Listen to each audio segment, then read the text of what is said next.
Bonsoir. Alors, dans cette capsule, nous allons aborder quelques-uns des outils statistiques que l'on revoit, donc qui sont, comme je disais, des rappels hein, dans le cours d'outils statistiques qu'on va utiliser pour le recueil de données de circulation.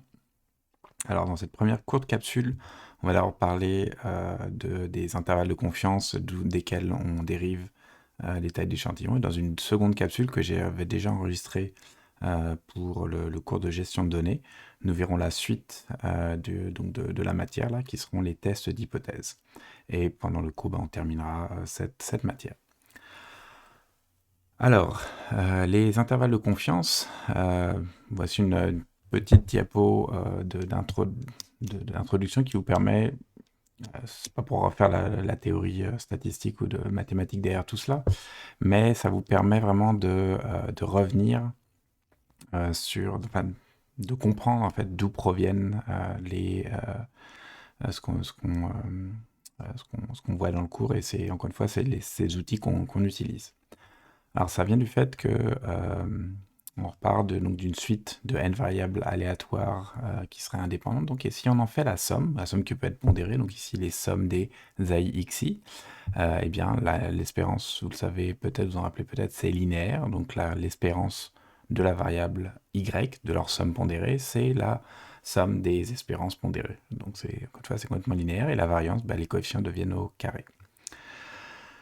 Donc la somme Sn de n variables indépendantes et identiquement distribuées, dans ce cas-là, toujours on n'a fait aucune hypothèse. Voilà, on fait des hypothèses. Le premier cas, on n'a fait aucune hypothèse, mais là, on fait l'hypothèse on ne sait pas quelle loi elles suivent, mais elles suivent toutes la même loi. Elles seraient donc d'espérance mu et de variance sigma carré. Eh bien donc cette somme Sn, elle a pour espérance n fois mu, la somme de toutes les espérances, et la variance n sigma au carré. N au carré, puisqu'il n'y en a que n fois, là, je réfléchis en même temps, là, il n'y en a que n, là, on fait la somme sur n, et donc n fois sigma au carré. Ce qui est intéressant, après, c'est que, et vous avez déjà entendu, vous vous rappelez peut-être ce théorème en mathématiques très important, c'est que selon le théorème central limite, eh bien, cette somme, ou plutôt là, si on ça revient à ce qu'on appelle la centrer et la réduire, on va soustraire l'espérance divisée et la diviser par son écart type. Eh bien, oui, une petite erreur là, de parenthèse là, elle va tendre vers la loi normale quand elle est suffisamment, donc quand n évidemment est grand. Donc plus on additionne de variables aléatoires indépendantes et identiquement distribuées, et bien plus leur somme va avoir tendance à se comporter comme la loi normale centrée réduite. Donc on rappelle la loi normale de moyenne 0 et d'écart type ou de variance 1. Et ça, on peut le réécrire ensuite, ce Sn, cette somme, avec x bar n, qui en fait, si on fait Sn divisé par n, et bien ça devient la moyenne de nos de nos variables indépendantes. Et donc on voit que dans ce cas-là, donc ce xn, là, on pourrait voir comme la moyenne empirique de nos variables indépendantes, dont on soustrait mu divisé par sigma sur racine de n, tend vers la loi normale. Alors dans la nature, donc pourquoi ce théorème est important? Eh bien ça explique pourquoi beaucoup de phénomènes qu'on a dans la nature, quand on les étudie, vont avoir tendance à suivre la loi normale. En transport, eh bien, on peut prendre deux exemples. Par exemple, celui de temps de parcours. Si on prend un temps de parcours entre un point A et un point B sur un réseau, et si on est capable, si ce temps de parcours se prête, ce qui est quand même une condition qu'on peut considérer qui peut être un petit peu exigeante, si ce temps de parcours peut être subdivisé, découpé en plein de petits segments, donc de la somme de variables d'un certain nombre de n variables aléatoires, qui sera donc les temps de parcours sur des sous-parties de ce parcours. Et donc leur somme totale, le long de ce parcours, revient au temps de parcours total de A à B. Et bien si on peut faire cette subdivision, et si les temps de parcours sur chacun de ces sous-parties de ces segments sont indépendants et identiquement distribués, la somme de ce temps de parcours, le temps de parcours global, aura tendance à suivre la loi normale. Et c'est un résultat même assez fort. Ça va expliquer pourquoi dans certains cas, on va observer donc une distribution qui va être proche de la loi normale, ou à peu près exact. Et dans certains cas, ça ne sera pas le cas. Pensez par exemple à des parcours qui se feraient dans un environnement urbain, ou en tout cas sur des routes avec par exemple de classes différentes, avec des vitesses différentes, etc. Et bien dans ce cas-là, ou en urbain, on penserait plus par exemple aux frictions avec le reste du trafic, aux virages, aux carrefours qui sont contrôlés de différentes façons, des feux, des panneaux d'arrêt, etc. Dans ce cas-là, eh bien, on a peu de chances que ce soit qu'on ait la même distribution, et donc la même moyenne, etc., de tous les temps de parcours, toutes ces sous-parties de ce parcours. Donc dans ce cas-là, ça ne suivra pas la loi normale. Et un raisonnement similaire, ça pourrait être pour un débit horaire. Le débit horaire peut être découpé comme les comptages sur des périodes de temps plus courtes. Si la distribution de ces comptages sur chacune de ces périodes a tendance, serait identique pour tous ces sous-intervalles, eh bien leur somme, donc le débit sur l'heure en temps entier par exemple, pourrait suivre la loi normale. Donc ça peut expliquer pourquoi, par exemple, donc certaines variables aléatoires en transport pourraient suivre la loi normale. Mais c'est aussi intéressant parce que on peut se servir de ce résultat-là pour un autre usage qui est celui donc des intervalles, de calculer des intervalles de confiance. On peut en calculer pour différentes statistiques. Nous, on va se contenter de les utiliser dans le cas de la moyenne de l'espérance. Si une variable aléatoire x est distribuée normalement, donc suit la loi normale ici générale, le paramètre donc mu et sigma au carré, la variable x bar, donc qui est la moyenne empirique, c'est la moyenne de n échantillons de x. Et donc, si la variable L elle est normale, cette somme, ça c'est un autre résultat, est aussi normalement distribuée de paramètres n et mu sigma au carré sur n. Un terme important à connaître, là, une définition, c'est que sigma sur racine de n, c'est l'écart type de la moyenne. Ça, c'est juste un mot qu'on va parfois utiliser. Ça revient, vous voyez, dans cette distribution n mu sigma carré sur n, on voit bien que si on dit que là, la moyenne a tendance, dans ce cas-là, dans le cas où x suit la loi normale, eh bien, on voit que la moyenne a tendance à suivre cette normale avec ces paramètres-là, et donc on voit bien que le sigma sur racine de n joue le rôle de l'écart type de cette variable, donc qui est la moyenne. Donc c'est pour ça qu'on l'appelle l'écart type de la moyenne. Alors on dit dans la première ligne que c'était dans le cas où la x suit la loi normale, mais en fait ce résultat est général, il peut être utilisé si n est assez grand, grâce au théorème central limite, donc même si x ne suit pas une loi normale. Donc vous voyez des exemples en dessous là que pour différentes moyennes, pour différentes dans différents cas, les deux premiers donc c'est pour quand on veut estimer donc pour une distribution sa moyenne mu dans ce cas-là, donc l'espérance d'une distribution quelconque. Eh bien, dans le premier cas, par exemple, si sigma carré est connu, si l'écart type ou la variance est la même chose, pas la même chose en valeur, hein, mais si l'un ou l'autre est connu, si l'un est connu, l'autre est connu, évidemment. Donc s'il est connu, eh bien, si on forme l'expression x bar moins mu sur sigma sur racine de n, eh bien, cette expression ici, quand n est assez grand, ça tend vers une certaine distribution connue, encore une fois, pour la même raison que c'est l'application de ce qu'on vient de voir au-dessus, ça tend vers la loi normale centrée réduite. Okay. Il y a une adaptation qu'on peut faire, c'est que si sigma est inconnu, dans ce cas-là, on va utiliser l'écart type empirique, donc on note ici sigma chapeau, et cette expression qui est très similaire à la première, seulement on a remplacé le sigma connu par l'écart type connu par l'écart type empirique, lui a tendance à tendre vers la loi de Student à n-1 degré de liberté. En fait, c'est donc un résultat en fait extrêmement similaire parce que la loi de Student, quand n est grand, elle converge aussi, elle tend vers la loi normale elle-même. Donc, on voit bien la même idée là, quand n est grand, on pourrait approximer les choses avec la loi normale centrée réduite.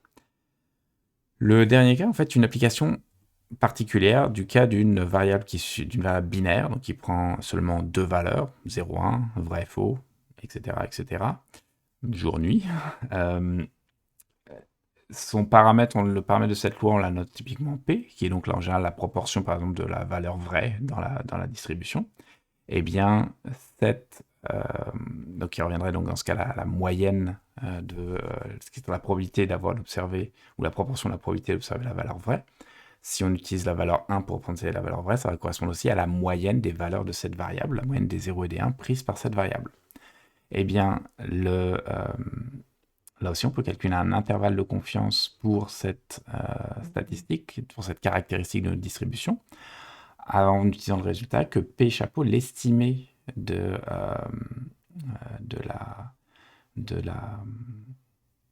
l'espérance, de la moyenne, tend elle aussi, en appliquant simplement le résultat du dessus, c'est la moyenne de cette distribution, P chapeau, il va tendre vers une distribution normale de paramètres P et d'écart de variance, P facteur de 1 moins P, qui est simplement le fait que c'est la variance d'une variable qui suit la loi de Bernoulli.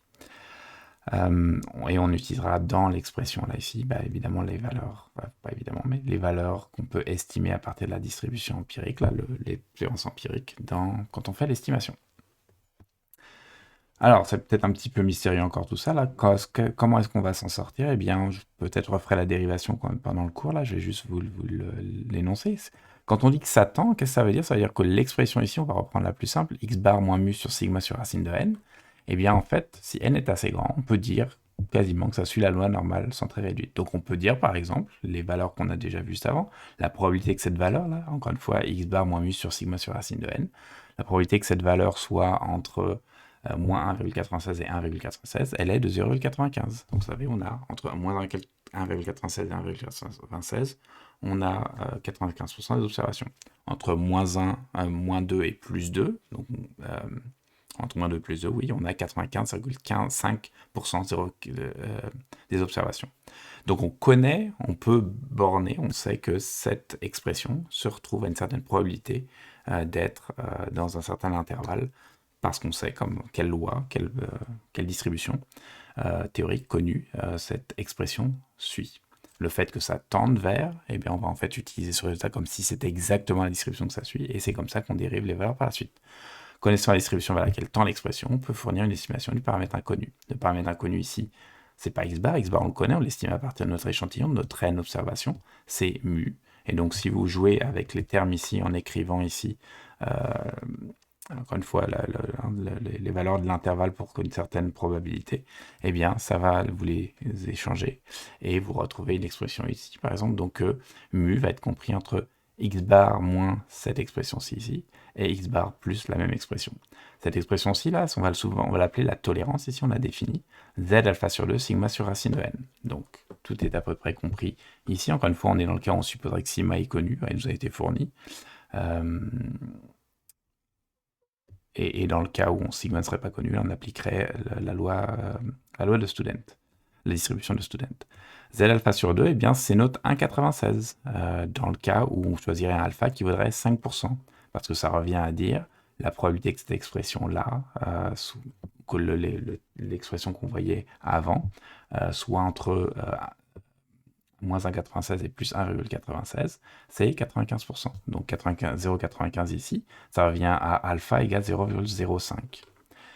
Okay, et on se à moins alpha, on va l'appeler le niveau de confiance de l'intervalle. Donc on peut en choisir d'autres, on choisit souvent ces valeurs-là, donc on pourrait aller retourner voir les valeurs de la distribution normale, ou on peut aller chercher dans un tableau, là, quelque chose que vous devez, qu'on voit dans le cours, là, pour lequel vous aurez un exemple qui vous sera fourni. Comment ça s'interprète? Ça, c'est bon. On a souvent tendance à penser que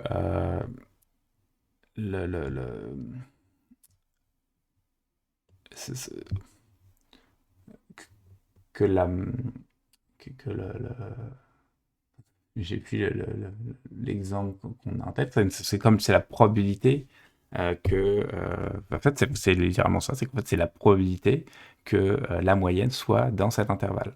C'est-à-dire que si on répétait l'expérience, imaginons que notre n est 100, là, pour prendre un exemple peut-être simple, ou peut-être prendre un long chiffre, c'est 1000, et puis on fait 100 tirages, on fait des observations, des vitesses, des comptages, des temps intervéhiculaires sur une autoroute, on fait ces observations-là, on le fait un certain jour, on a 1000 échantillons. On le fait un deuxième jour, un autre 1000 échantillons. Et on répète cette collecte de données jour après jour, ou période après période, et on a un certain nombre d'échantillons du même n.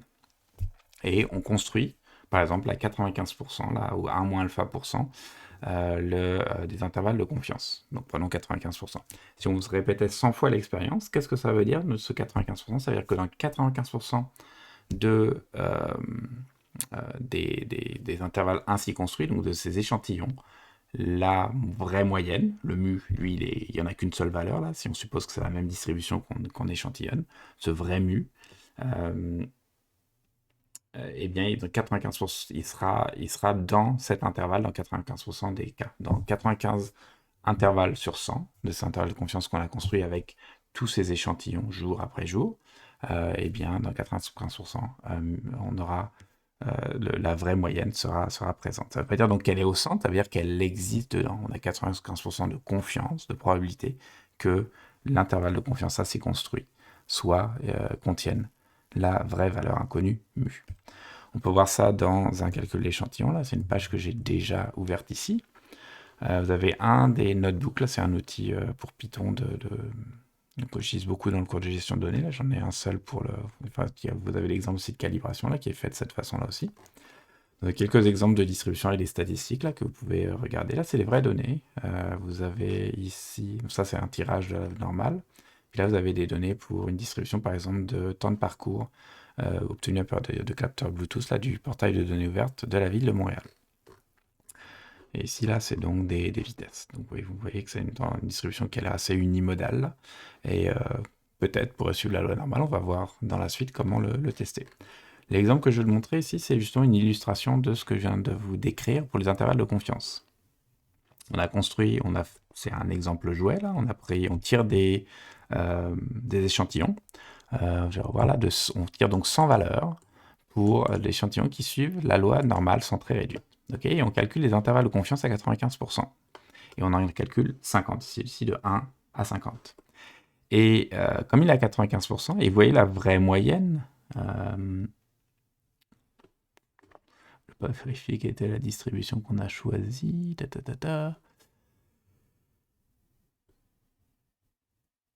Eh non, c'est plus intéressant. On a pris donc les temps de parcours, on l'a vu, on a pris les temps de parcours et on prend des sous-parties de l'échantillon. Donc la moyenne de tout l'échantillon, peut-être qu'on pourrait considérer comme la vraie moyenne, est de 223 ici, 223,98, donc c'est ça qui est tracé ici.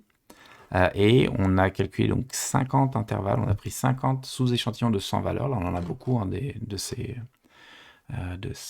on a 210 000 observations là, de temps de parcours, donc on en a tiré seulement 5000, et on a calculé les intervalles de confiance de la moyenne. Et on voit donc, un certain nombre de ces intervalles de confiance qui incluent là ce qu'on pourrait considérer ici la vraie moyenne, donc ici, sauf celui-là est à la limite.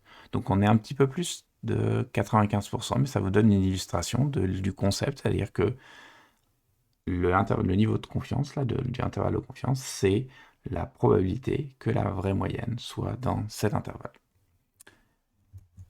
On vient ici, et donc c'est intéressant en soi, évidemment, les intervalles de confiance. Au lieu d'avoir juste une valeur, ça nous dit un petit peu quelle est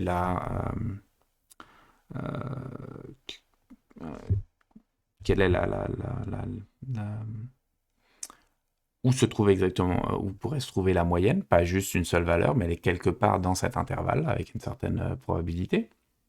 Mais on voit aussi que un facteur important, c'est que plus n est grand, on voit bien que plus la tolérance, là, le terme qu'on avait ici, là, plus cette tolérance va être petite. Okay, donc, c'est ce qui est logique, là, plus j'ai d'observations, plus je vais être confiant dans la valeur que j'ai estimée. Et on peut en fait renverser cette expression de la tolérance pour déterminer en fait le taille de l'échantillon nécessaire pour atteindre une certaine précision. Faites très attention, il s'agit d'une précision pour estimer la moyenne. Si c'est une autre statistique qui vous intéresse, si c'est autre chose, en fait, même qui vous intéresse, ça vous donne aucune garantie pour d'autres estimations. Il y a des valeurs, il y a des formules qui existent, par exemple, pour calculer un intervalle de confiance pour un écart type. Donc, si vous intéresse d'être assez sûr de la valeur de l'écart type, vous pourriez utiliser, qui fonctionnerait de la même façon, là, vous pourriez utiliser un calcul d'intervalle de confiance d'écart type, et ensuite utiliser l'équation pour en dériver le n. Ici, donc, encore une fois, donc, si ce qui nous intéresse, c'est d'avoir une certaine précision sur une moyenne, on peut faire donc un calcul d'écart type, pardon, un calcul de taille d'échantillon pour avoir une certaine précision. Donc, on va choisir le E. Le sigma, on suppose qu'il est connu, sinon il faudrait en faire l'hypothèse. Et on va déterminer quel niveau de confiance on va avoir, qui va nous donner le Z alpha sur 2. Je vous rappelle, si par exemple c'est 95%, Z alpha sur 2 vaut 1,96. Vous avez d'autres valeurs que vous pouvez trouver dans les tables d'une distribution de la loi normale. Et on va donc calculer le n. En général, qu'on va arrondir au-dessus, puisqu'on veut avoir un n un petit peu plus grand, nous garantit qu'on ait un e inférieur ou égal à la valeur qu'on visait. Par exemple, imaginons qu'on voudrait ces calculs pour des données de vitesse. Eh bien, on va supposer la tolérance on va choisir une tolérance. Là, quelle est la précision que je veux? Ça revient à la demi-largeur de l'écart de l'intervalle autour de la moyenne de l'intervalle de confiance que je vais calculer. Donc, par exemple, peut-être que je veux 1 ou 2 km de précision. On choisit un niveau de confiance, donc qui implique le Z alpha sur 2. Et on estime l'écart. On estime l'écart type, mais on peut faire une hypothèse, on pourrait avoir déjà des données préexistantes. Si on n'en a pas, on va faire une hypothèse. Ici, pour des moyennes, on pourrait prendre une valeur par défaut. Et on obtient un n. On collecte nos n données. Et puis là, vu qu'on avait fait une hypothèse sur l'écart type, on pourrait vérifier si l'écart type était plus grand. On pourrait recalculer le n, qui serait plus grand lui aussi, et comme ça continuer jusqu'à ce qu'on arrive, jusqu'à ce que l'on converge. On recalcule le n, on calcule plus de données, et on s'assure que le sigma converge vers une valeur qui correspond à notre n. Donc vous pouvez faire vous pourrez vérifier dans le cours, vous pouvez les vérifier là avec la capsule, les petits calculs échantillons. Vous avez ces choses-là, vous avez les solutions, je vais vous les montrer dans un instant. Donc on fait une application très simple de la formule ici. Vous avez pour donc, une précision de 1 km par heure, pour une taille d'échantillon, pour avoir une précision de 1 km/h sur la moyenne de vitesse, en supposant que l'écart type serait de 7,2 km/h. Et donc pour les deux niveaux de confiance, 95% et 99,7%. Pour 95%, donc tout ce qui change dans ces cas-là, c'est le Z alpha sur 2. Pour 95%, c'est 1,96. Pour 99,7%, c'est 3. La probabilité qu'une variable aléatoire suivant la loi normale centrée réduite soit comprise entre moins 3 et 3 est 99,7%, 0,997. On fait le calcul et on arrondit au-dessus, ça nous donne 200, si on va avec un niveau de confiance de 95%, ou 467 avec un niveau de confiance de 99,7%.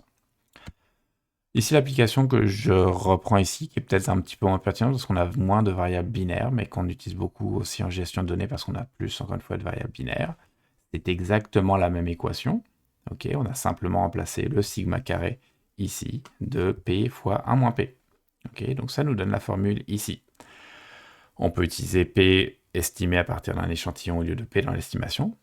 Mais dans le cas où si on a l'absence de données, on peut utiliser un autre résultat qui est que cette fonction P fois 1 moins P, pour une valeur, pour n'importe quelle variable qui pourrait évoluer entre 0 et 1, eh bien elle atteint un maximum en 0,5. Donc quand on n'a pas de valeur, on prend juste P égale 0,5, qui nous donne la pire des variances possibles pour une variable binaire. Et donc ça permet de faire un calcul de taille d'échantillon pour avoir une précision, encore une fois j'insiste, la précision sur la moyenne d'une variable binaire dans ce cas-là. Et on peut faire donc un calcul d'échantillon. Si ce que vous voulez, j'insiste encore, si ce que vous voulez déterminer comme précision, c'est sur une autre statistique de votre échantillon, ces formules ne s'appliquent pas. Je l'ai vu de plusieurs étudiants, y compris par des étudiants gradués, qui l'appliquent à tort et à travers. Faites attention. Et donc on peut refaire la même chose, on a une variable binaire, on veut une erreur possible 0,05, ça nous revient au E, c'est une variable, c'est une erreur sur une proportion d'éléments d'une population qui ont un certain attribut, par exemple, eh bien, donc c'est une valeur qui est assez petite, et on peut l'appliquer ici, donc dans le pire des cas avec P égale 0,5, et là on retrouve par contre le Z alpha sur le C le même évidemment, puisqu'on a choisi le même niveau de confiance, 1,96 pour 95%, 3 pour 99,7%. Vous allez vous en rappeler de certains, là, par exemple pour 95%, pour les autres, vous aurez toujours des tables de probabilité à votre disposition. Et donc ça nous donne 384 et 900 dans ces cas-ci. Donc j'arrête ici, on continuera, vous avez une deuxième capsule à visionner sur les tests d'hypothèse et on fera d'autres applications dans le cours de la semaine prochaine.